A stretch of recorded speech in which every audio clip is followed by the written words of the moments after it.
యోహాను సువార్త 13వ అధ్యాయము 31వ వచనం నుండి 14వ అధ్యాయము 2వ వచనం వరకు. వాడు వెళ్ళిన తరువాత యేసు ఇట్లనెను, మనుష్య కుమారుడు మహిమపరచబడి ఉన్నాడు, దేవుడును ఆయన యందు మహిమపరచబడి ఉన్నాడు.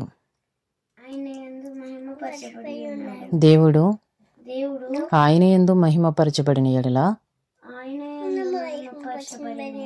దేవుడు తన యందు ఆయనను మహిమపరచును. వెంటనే ఆయనను మహిమపరచును. పిల్లలారా, ఇంకా కొంతకాలము మీతో కూడా ఉందును. మీరు నన్ను వెదకుదురు. నేను ఎక్కడికి వెళ్ళుదునో అక్కడికి మీరు రాలేరని నేను యూదులతో చెప్పిన ప్రకారము ఇప్పుడు మీతోనూ చెప్పుచున్నాను. మీరు ఒకరినొకరు ప్రేమింపవలెనని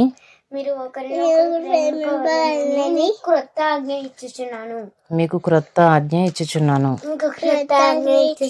నేను మిమ్మల్ని ప్రేమించినట్టే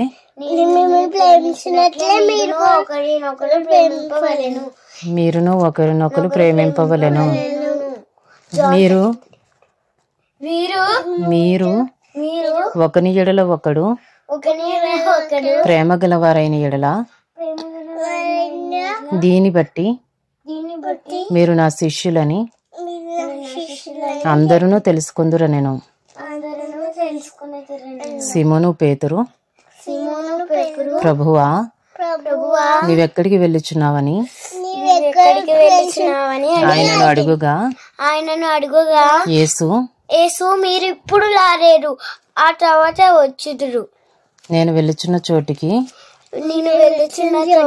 నీవిప్పుడు నా వెంట రాలేవు గాని తర్వాత వచ్చేదవని అతనితో చెప్పాను.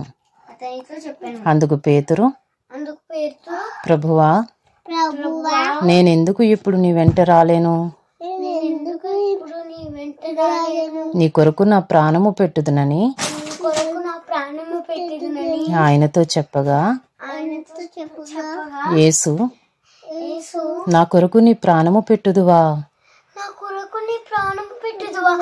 ఆయనను ముందే 3 సార్లు ముమ్మారు నీవు నాకు తెలియవు అని చెప్పెదవు అని ఆయనతో అనెను.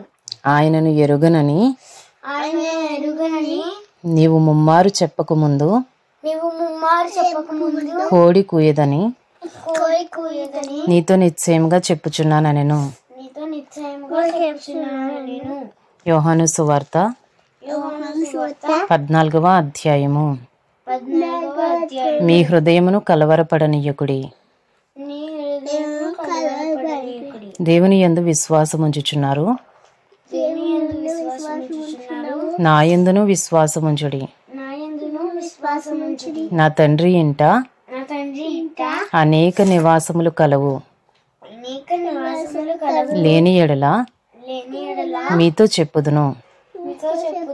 మీకు స్థలము సిద్ధపరచ వెళ్ళుచున్నాను.